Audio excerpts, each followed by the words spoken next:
जय गुरु जी। शुक्राना गुरु जी। गुरु जी को दंडवत प्रणाम।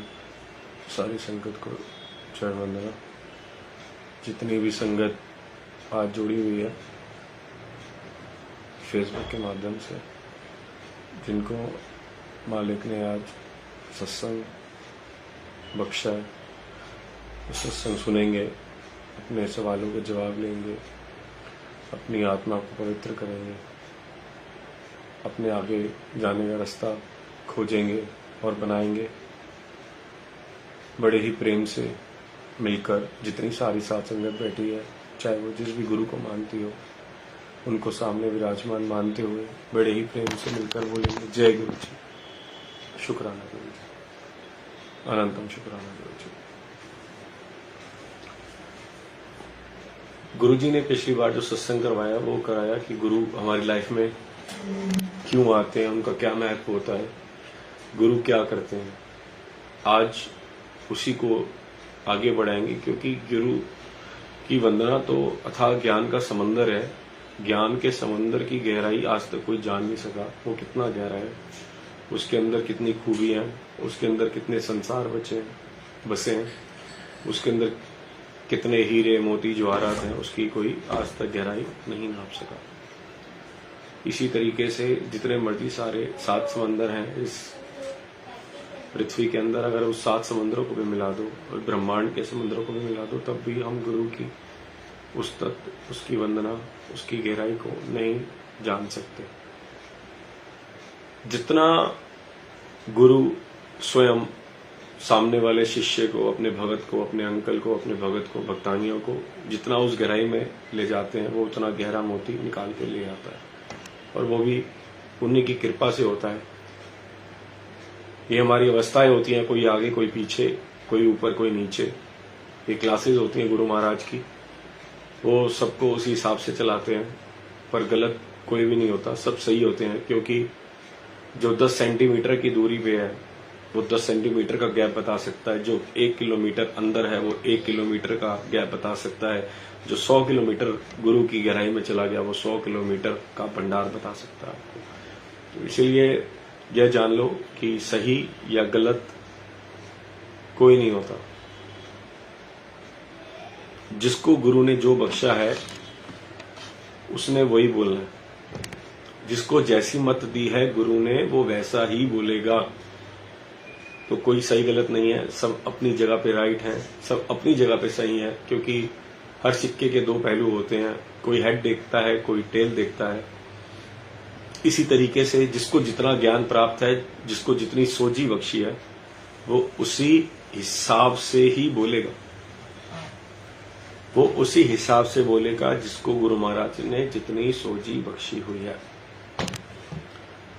उसी को आगे लेते हुए आज गुरु महाराज और बुलवाएंगे, वो खुद बुलवाते हैं, हमें कुछ नहीं पता, क्योंकि सोझी उन्हीं की दी हुई है। याद भी नहीं होता वो सत्संग में क्या बुलवा देते हैं। उस टाइम सिर्फ सामने वाले को आत्मा को तारने के लिए, उसको राह दिखाने के लिए वो उस हिसाब से सत्संग कराते हैं। पिछली बार का सत्संग महाराज जी ने जो करवाया वो गुरु वंदना के ऊपर था, गुरु ज्ञान के ऊपर था, कि गुरु हमारी लाइफ में क्यों आते हैं। उसी को आगे बढ़ाते हुए कि हमें क्या मांगना चाहिए, गुरु से बख्शिशें मांगनी चाहिए। हमें गुरु जी को ये कहना चाहिए कि सानू किचड़ चो बाहर कर दो। हमें ये कहना चाहिए कि हमें अच्छा संग बख्शो, ताकि हम अपने आध्यात्मिक लाइफ में आगे बढ़ पाए। आध्यात्मिक लाइफ में आगे बढ़ेंगे तो सारी चीजें अपने आप ही कंट्रोल में आ जाएंगी। कैसे, जरा आज वो जानते हैं। गुरु जी हमारी लाइफ में आते हैं किस प्रकार। प्रैक्टिकल गुरु है, प्रैक्टिकल सत्संग सुनाएंगे आपको।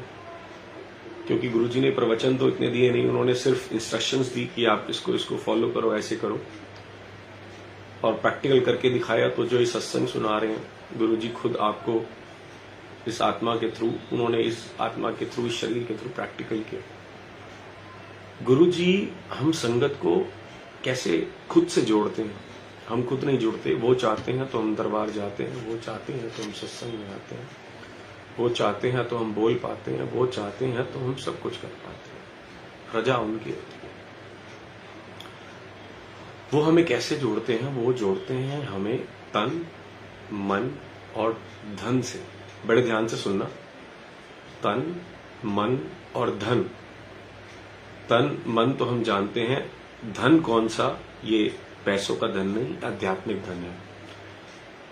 तो हम में से 90% संगत ऐसी होगी जो बीमार होगी किसी ना किसी चीज को लेके, जिसकी किडनी खराब होगी, जिसके यूट्रस में दिक्कत होगी, जिसको टीबी होगा, जिसको कैंसर होगा, जिसको अनेक अनेक प्रकार की बीमारियां, क्योंकि कलयुग के अंदर तो इतनी बीमारियां की कोई काउंट भी नहीं कर सकता।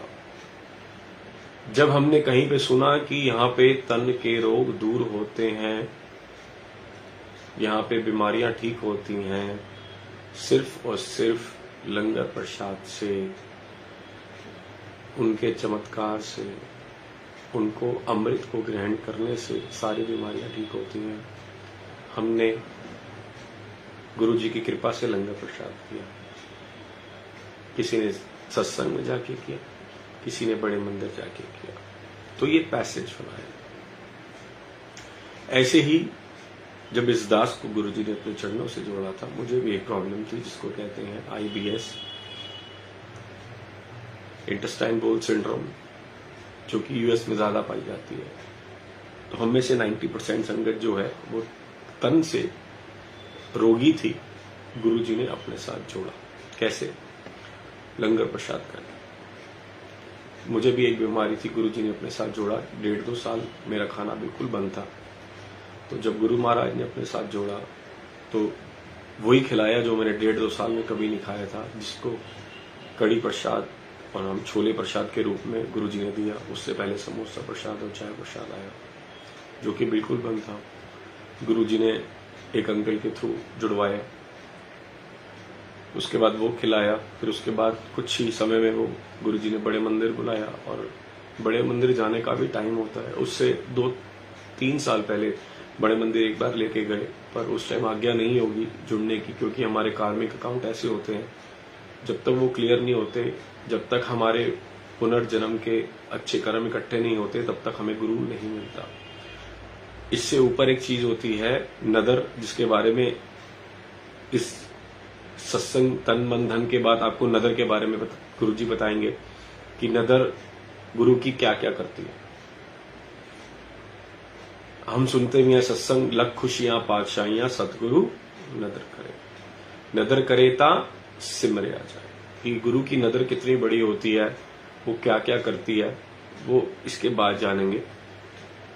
हमने पिछले पार्ट 1 सत्संग, जिसको आप कह लीजिए, पिछले सत्संग में गुरुजी ने ये समझाया था कि हमें अच्छे कर्म करने हैं, हमें अपना मन साफ करना है, हमें निर्मल कर्म करने हैं, हमें अमृत वेला करना है, हमें नाम जपना है, चाहे वो किसी समय भी जपना है, चाहे शाम को जपना है, हमें वाणी सुननी है।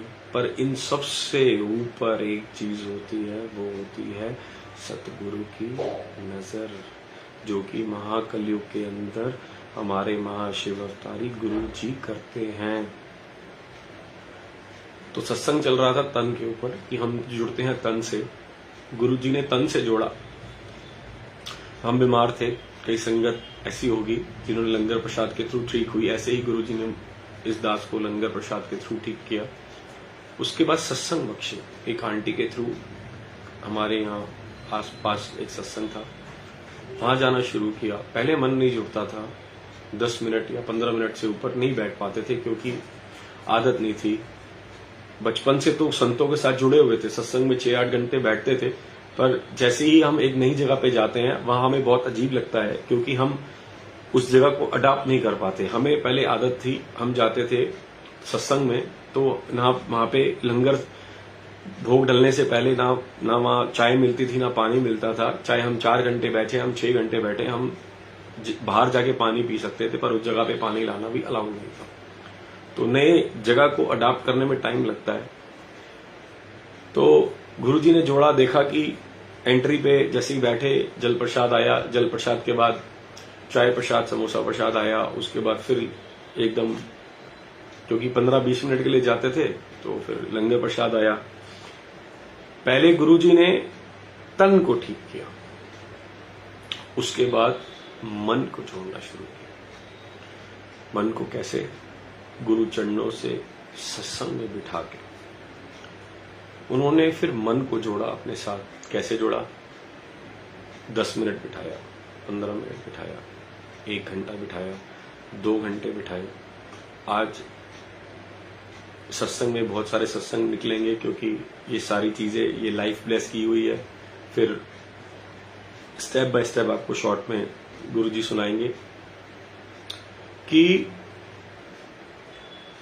पहले गुरुजी ने तन से जोड़ा, फिर सत्संग में 10 मिनट, 15 मिनट, आधा घंटा, 1 घंटा। संगत जी, आज ये टाइम आ गया है, आज रात को ही एक आंटी के घर में विकासपुरी में अमृत वेला है और 12 बजे से 6 बजे तक 6 घंटे गुरुजी बिठाते हैं और हमारा तब भी हिलने का दिल नहीं करता। आज इतनी बख्शीशा मालिक की, जो संगत अच्छा संग मालिक ने साथ में जोड़ा है। रात को 12 बजे सत्संग करना शुरू करते हैं। उस गुरु की उस्तत, बाणी, शब्द, सुखमनी साहब का पाठ, जपजी साहब का पाठ, भजन, कीर्तन, 6 घंटे लगते हैं। उसके बाद अपना सब सत्संग शेयर करते हैं, तब भी जाने का दिल नहीं करता। जहां 15 मिनट नहीं बैठे जाते थे, सत्संग लैपटॉप दिलाया, उसमें भजन डलवाने शुरू किए, शब्द डलवाने शुरू किए, क्योंकि म्यूजिक का स्टार्टिंग से शौक रहा है तो बड़ा सुनने का शौक था, तो ये सब डाउनलोड करवाने शुरू किए। उसके बाद एक आंटी से मिलाया।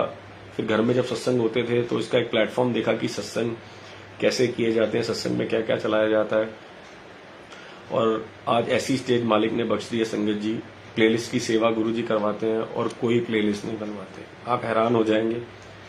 पहले 2-2 दिन या सत्संग से जाने से 4 घंटे पहले, एक दिन पहले गुरुजी पहले रात को प्लेलिस्ट बनवाते थे। एक टाइटल देते थे कि आज जाप के ऊपर प्लेलिस्ट चलेगी, आज पाठ के ऊपर प्लेलिस्ट चलेगी। संगत जी, आप यकीन नहीं करेंगे, अभी शिवरात्रि का गुरुजी ने सत्संग करवाया, उसके अंदर प्लेलिस्ट चलवाई। सब प्लेलिस्ट मांग रहे हैं पर मुझे याद भी नहीं वो गुरुजी ने क्या चलवाई। ऐसे आपको एग्जाम्पल अभी गुरुजी सुनवाएंगे। एक आंटी के घर में किसी को कैंसर था, मुझे नहीं पता था, गुरुजी सत्संग पे ले गए, प्लेलिस्ट चलवाई और रिंकू जी की व्याख्या चलवाई, जिस्ट पीते मत दूर हो। इसका मतलब होता है जिसको पीने से तेरी मत दूर हो रही है, तूने वो शराब नहीं पीनी। हम इस बारे में नहीं जानते थे। वो सारा सत्संग चला शराब के ऊपर और कैंसर के ऊपर। संगत जी, वो इतना रोए और हमारे पैरों के नीचे से जमीन निकल गई जब उन संगत ने ये बोला कि हमारे घर में जो अंकल बैठे हैं इनको कैंसर है शराब की वजह से और इनको गुरुजी ने लाइफ ब्लेस किया। तो गुरुजी का अनंतम शुक्राना। ऐसा होता है कि एक चीज प्ले करा देते हैं, अपने आप ही पता नहीं कहां से दूसरी चीज चल पड़ती है। गुरुजी कैसे लैपटॉप चलाते हैं हमें लोग खुद नहीं पता लगता कि वो प्लेलिस्ट क्या चलवाते हैं, आज तक समझ नहीं आया। और जो भी प्लेलिस्ट चलती है सब यही कहते हैं कि हमारे इसमें आंसर मिले, क्योंकि संपूर्ण सब कुछ ये लाइफ साइकिल, ये सांसें, ये मालिक जो भी चला रहा है वो आप स्वयं चलाते हैं। हमें नहीं पता होता कि वो क्या प्लेलिस्ट चलाते हैं, क्या चलाते हैं। सब यही कहते हैं प्लेलिस्ट का आनंद आया और हमें जवाब मिले, क्योंकि वो चलवाते हैं गुरुजी, अपने को तो याद भी नहीं होता। अब शिवरात्रि के आज सुबह ही एक आंटी का फोन आया कि अंकल वो शिवरात्रि पे जो फार्म हाउस में प्लेलिस्ट चली थी भेज दो। मेरे को अब याद ही नहीं कि महाराज जी ने क्या चलवाया, एक शब्द याद है बस, वो गुरुजी ने क्या चलवाया, बाकी पूरी प्लेलिस्ट याद नहीं है। तो मालिक ऐसे लाइफस्टाइल चलाते हैं कि हमें पता ही नहीं होता कि सत्संग में क्या बुलवाए थे। अब वो कहते हैं आपने ये बोला, मैं कहता हूँ मुझे कुछ याद ही नहीं है मालिक ने क्या बुलवाया, पर आपको आपका जवाब मिला। अब इससे हमें क्या सीख लेनी है, बड़ा ध्यान से सुनना। कल एक सिमरन आंटी जो पाठ करती है उनका सत्संग गुरुजी ने सुनवाया, तो कई पहले सत्संग के बाद भी फोन और मैसेजेस आए कि अंकल ऐसे मेरी मम्मी को इम्यूनिटी दिक्कत है, मेरी मम्मी को ये दिक्कत है, फलाना दिक्कत है, इस पे सत्संग सुनो। सत्संग पे सत्संग महाराज जी आपको सुना रहे हैं, बहुत ब्लेस्ड हो, बड़ा ध्यान से सुनना। और ये शरीर भी बड़ा ब्लेस्ड है जिससे हमारे थ्रू सत्संग करवाता है। अब वो आंटी कहती हैं कि मेरे घर में ये प्रॉब्लम है, वो प्रॉब्लम है, ये, इस पे एक सत्संग सुनो। एक फौजी अपनी पत्नी को चिट्ठियां लिखता है, एक फौजी अपनी पत्नी को चिट्ठियां लिखता है। उसकी पत्नी क्या करती है, उस चिट्ठी को बड़ा संभाल के रखती है, उसकी पूजा करती है, रोज उसकी पूजा करती है, उसको गले से लगाती है, उसको माथे से लगाती है, उसको चूमती है, और जो चिट्ठी लेके आता है उसके पैर छूती है, उसको मत्था टेकती है, उसकी पूजा करने लग जाती है, पर उस चिट्ठी को नहीं पढ़ती। और 6 महीने बाद उसका पति वापस आ जाता है। वो हैरान हो जाती है, वो कहता है कि मैंने तेरे को इतनी चिट्ठियां लिखी, तूने आज तक एक भी जवाब क्यों नहीं दिया। वो कहती थी कि मैं तो बस इसी प्यार में पागल हो गई, मैं उस चिट्ठी की पूजा करती थी और मैं उस मैसेंजर की पूजा करती थी, मैंने आपका मैसेज नहीं पढ़ा। इसी तरीके से संगत जी, वी ऑल आर मैसेंजर्स। ये गुरु जी चुनते हैं कि किससे सेवा करानी है। आप में से भी आगे ऐसे होंगे जो सेवा करेंगे, तो वी ऑल आर मैसेंजर्स। आपने हमसे कुछ नहीं पूछना, क्योंकि हम किसी को कुछ नहीं बता सकते। ये सोच जी, ये मत, ये सत्संग मालिक करवाता है, अपने को कुछ नहीं पता। वी आर इल्ले, इल्ले कहते हैं, we are no one, we don't know anything, we are इल्ले, जिसको साउथ इंडियन में कहते हैं। तो बड़ा ध्यान से सुनना, जो भी आंटी सत्संग करे, जो भी अंकल सत्संग करे, फैन फॉलोइंग गुरुजी की बढ़नी चाहिए। गुरुजी ने हमें वो मैसेज दिया, हमें प्रेम गुरुजी से मिलना चाहिए। कि क्या मैसेज मिला, ना आंटी हम उन आंटी के पीछे पड़ जाए, ना अंकल के पीछे पड़ जाए कि हमें जवाब दो कि हमारे घर में ये बीमार है। अरे हम खुद को ठीक नहीं कर सकते, आपको क्या ठीक करेंगे? ठीक करने वाला गुरु महाराज बैठा है जो चला रहा है। तो कभी भी किसी आंटी या अंकल के चक्कर में मत पड़ना। बार बार सत्संग में आता है ना, डायरेक्ट कनेक्शन रखो, डायरेक्ट कनेक्शन रखो। तो डायरेक्ट कनेक्शन का मतलब किसी को मेरी ऑर्डर बीच में मत डालो। अगर किसी को बनाओगे वो उठा के उसको साइड कर देंगे। आज जिसकी उस्तत कर रहे हो, कल उसकी निंदा करोगे। ये वाणी में लिखा कंठस्थ है।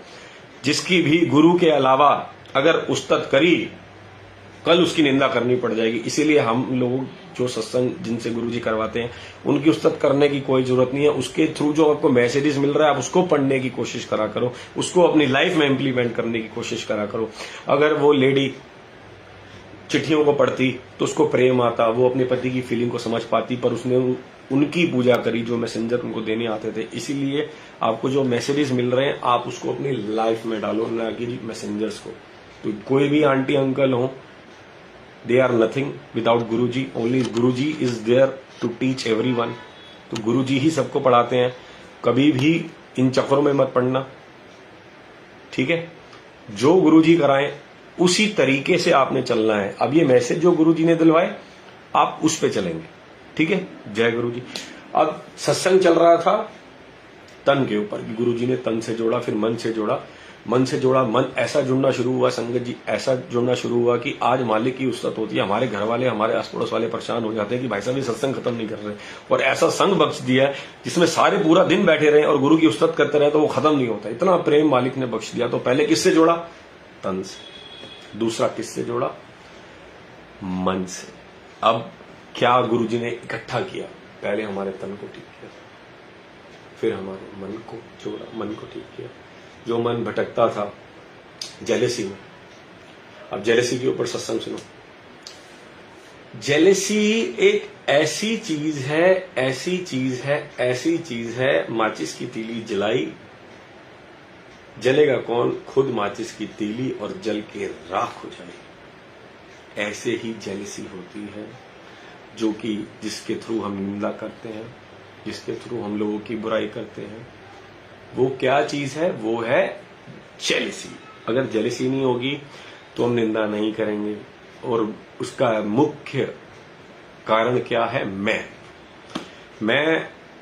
का मतलब ये है कि आप निंदा किसकी करोगे? जो आपसे आगे होगा, जो आपसे नीचे होगा, आपसे पीछे होगा, उसकी निंदा कभी नहीं करोगे। कभी गरीब आदमी की निंदा करिए, हाय उसके पास स्कूटर है, उसके पास साइकिल है, ये कहां से है? नहीं। जिसके बाद आपसे ऊपर वाली कार है, ऑडी है, BMW है, जिसके बाद 10 कोठियां, निंदा उसकी करोगे। निंदा कभी अपने पीछे वालों की नहीं करोगे। तो निंदा की जड़ है मैं, और मैं सबसे पहला स्टेप है गुरुजी जो बख्शते हैं। ध्यान रखना संगत जी, सबसे पहला स्टेप, पहली क्लास मैं की है। मैं बख्शी जाती है तो अगला स्टेप चढ़ते हैं।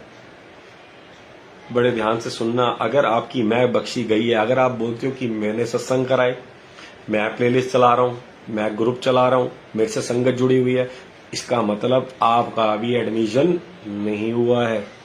अगर आप ये कहते हैं कि गुरुजी सत्संग करवाते हैं, बार बार गुरुजी ही निकलता है कि गुरुजी प्लेलिस्ट बनवाते हैं, गुरुजी ने संगत जोड़ी, ये संगत गुरु की है, ये सब कुछ गुरु का है, मेरी सासें गुरु है, इसका मतलब आपकी मैं बख्शी गई है, जो कि है पहली क्लास।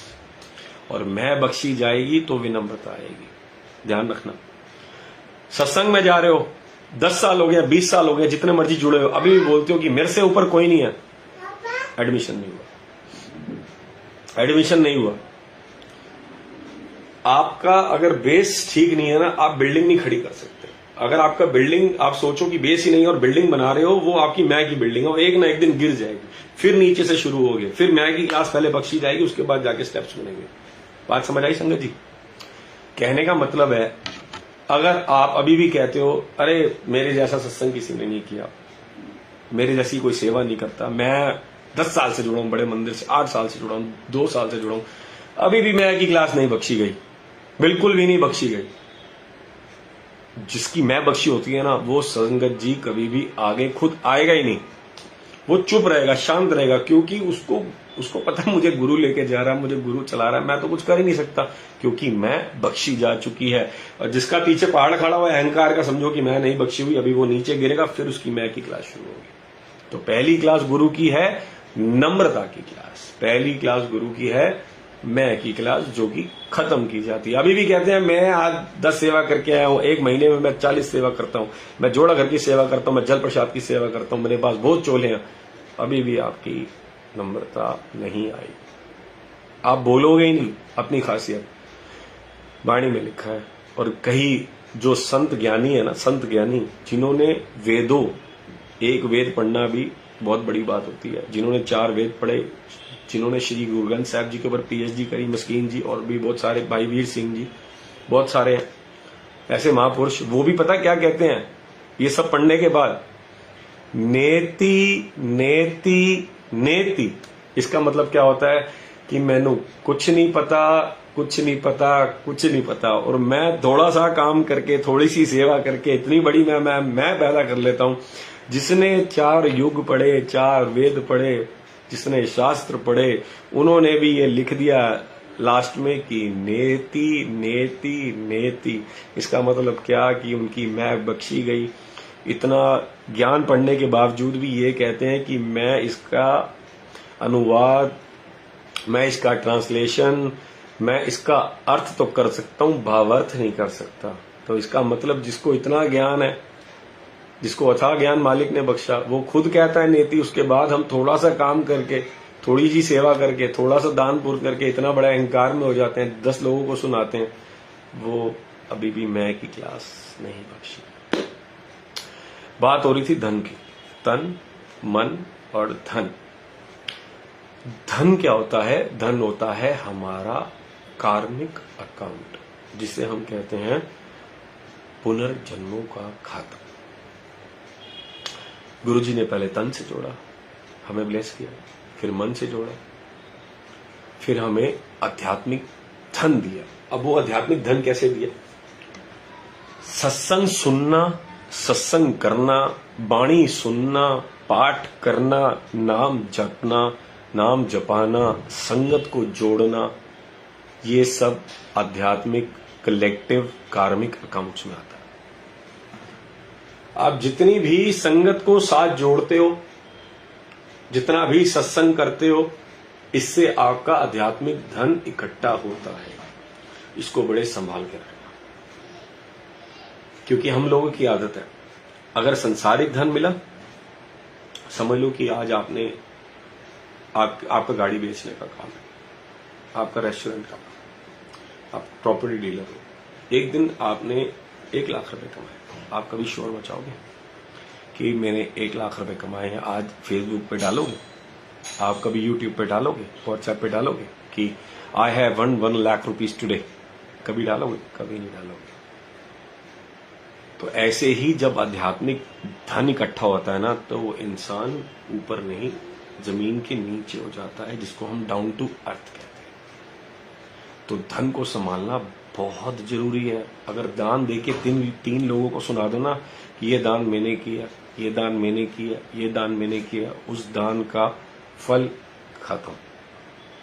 3 लोगों को सुना दो। और हम तो इतनी बड़ी बड़ी पब्लिसिटियां करते हैं, दे फेसबुक पे आज तो ये मैंने भंडारा किया, दे फेसबुक पे आज मैंने ये सत्संग किया, बाय ये बाय फलाना, उसका फल नहीं लगेगा। आध्यात्मिक धन, संसारिक धन इकट्ठा करते हो, कभी कहते हो मेरे आज 10 लाख रुपए कमाए, लो जी आज फेसबुक पे 10 लाख रुपए इकट्ठे, देखो जी मेरे फ्रेंड्स, मेरे संगत, आज जितनी भी संगत जुड़ी हुई है, चाहे इधर की चाहे उधर की, दो जी 10 लाख रुपए कमाए। कभी कहते हो? नहीं ना।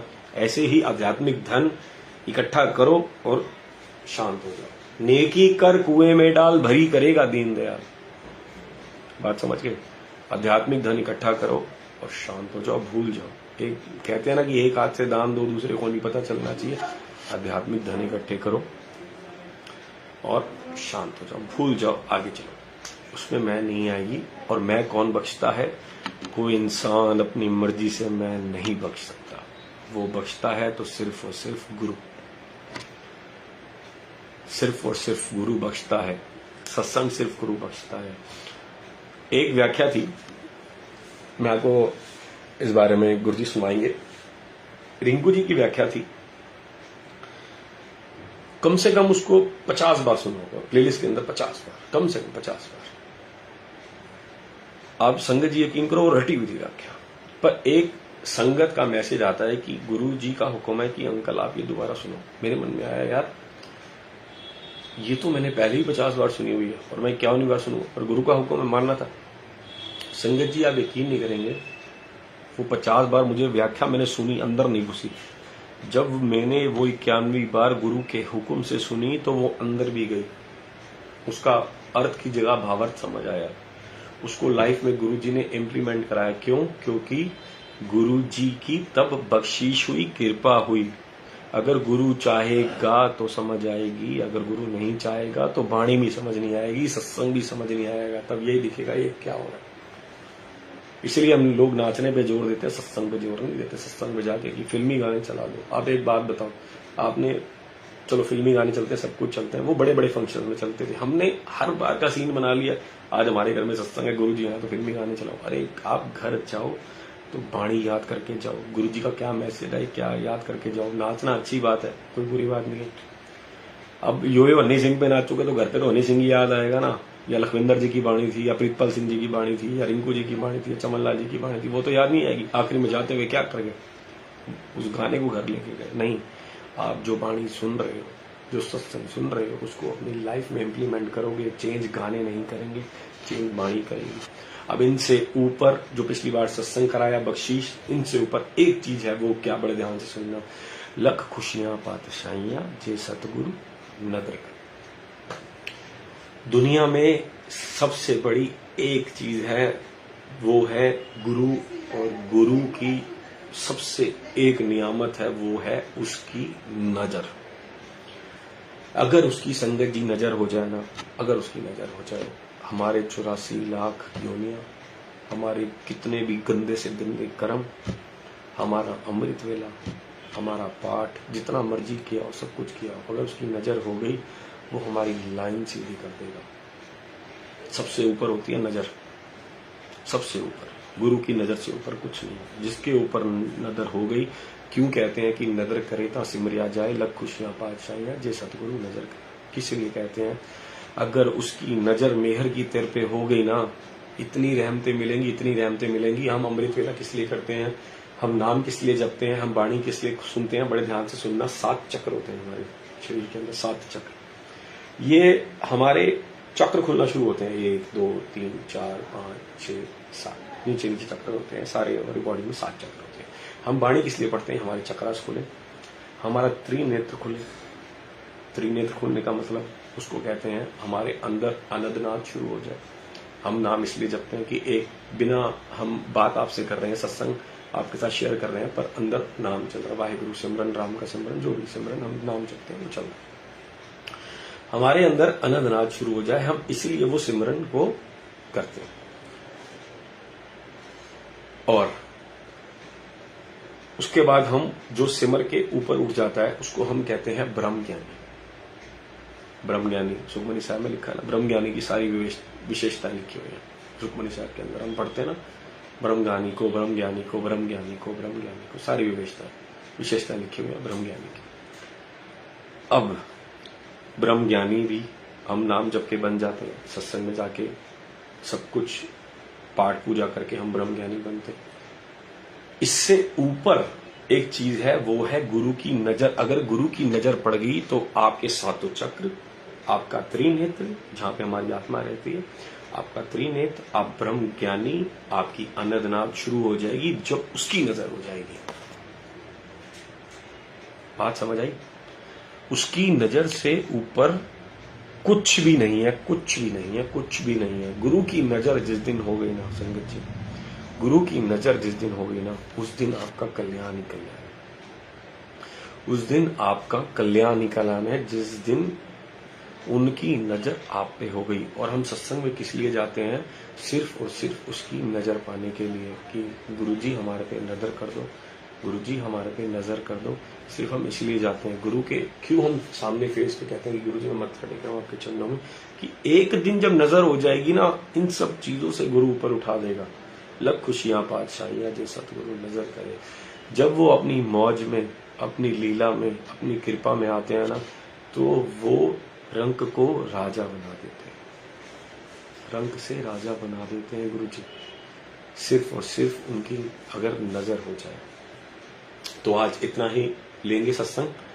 बाकी का नेक्स्ट, इसके बाद गुरु जी क्या करते हैं हम बखान नहीं कर सकते। जो गुरु जी बुलवाएंगे उतना महाराज इस दास से सेवा करवाएंगे। और बहुत बहुत शुक्राना गुरु जी का, बहुत बहुत शुक्राना नीलम आंटी और कुसुम आंटी का।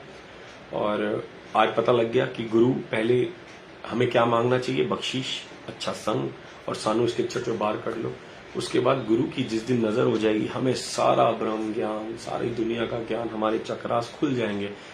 ये स्वरूप देख रहे हो आप, इस स्वरूप के अंदर सैकड़ों दर्शन होंगे, पूरा ब्रह्मांड है स्वरूप के अंदर। हमें नजर नहीं आता जब तक वो नहीं दिखाते, क्योंकि उनकी नजर होती है। ऐसी ना, ये देखो, ये रॉक, ये अलग अलग स्वरूपों के अलग अलग रीजन होते हैं। ये गुरुजी का साधु चोले का स्वरूप जिसको हम कहते हैं, ये गुरुजी का रॉकस्टार स्वरूप है जिसको हम कहते हैं।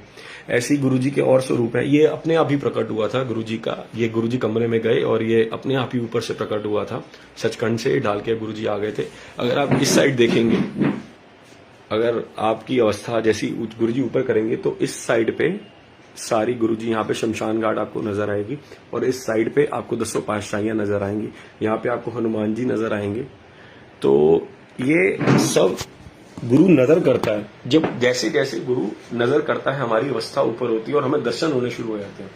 अब क्या है, जैसे हम सोफे पे बैठे होते हैं, गुरुजी सोफे पे बैठे होते हैं, हम सामने गुरुजी के चरणों में बैठे होते हैं, तो हम ये कहते हैं ना कि गुरुजी मुझे ओम दर्शन हुए। ऐसे ही स्वरूप के अंदर भी दर्शन होते हैं, हर स्वरूप के अंदर दर्शन होते हैं। पॉकेट स्वरूप का उसके अंदर भी दर्शन होंगे, दर्शन के दर्शन होंगे। आप देखना, जैसे जैसे वो नजर करेंगे ना, जैसे जैसे आप आपको अपने करीब लेके आएंगे, आपको दर्शन होने शुरू हो जाएंगे। तो इस चैप्टर को अगले पार्ट में लेंगे। जय गुरु जी, शुक्राना गुरु जी, लग खुशियां पातशाहियां, जय सतगुरु नजर करे और हम सब पे नजर करे। शुक्राना गुरु जी।